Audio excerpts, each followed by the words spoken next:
দমের বিভিন্ন রিয়াকশন আমরা পাচ্ছি দর্শকের কাছ থেকে, কারণ আপনারা জানেন যে দম inspired by a true story, একটা সত্য ঘটনা অবলম্বনে তৈরি হয়েছে দম। এবং আমরা বারবার বলেছি যে গত 2 থেকে 2.5 বছর ধরে আমরা চেষ্টা করে আজকে দম এই সিনেমা হলে দর্শকের সামনে হাজির করেছি, কিন্তু এটার পেছনের গল্প অনেক বড়। সিনেমা শুটিং করতে অনেক সময় লাগে না, এডিটিং করতে অনেক সময় লাগে না, পোস্ট প্রোডাকশন করতে অনেক সময় লাগে না। এখন রিলিজ হয়েছে, দর্শকরা দেখতে পাচ্ছে, কিন্তু এটার পেছনে গল্পটা গাঁথতে অনেক অনেক সময়ের ব্যাপার থেকে যায়।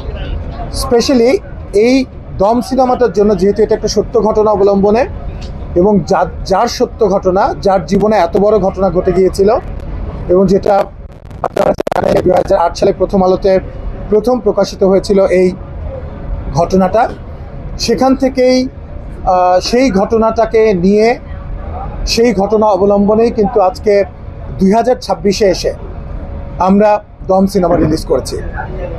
এবং আপনারা ভাবতে পারেন যে আজকে 3য় সপ্তাহে কেন এসে আমরা ইন্ট্রোডিউস করাচ্ছি আমাদের যে মেইন ক্যারেক্টার, যাকে নিয়ে, যাদের গল্প এটা, সেটা হচ্ছে নূর ভাই।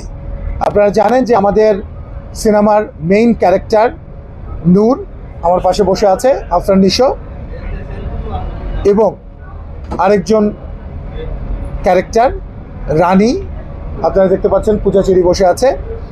সো এই রানী আর নূরকে নিয়ে গত কয়েকদিন ধরে শুধু দর্শকের কাছ থেকে আমরা বিভিন্ন রকম প্রতিক্রিয়া পেয়েছি।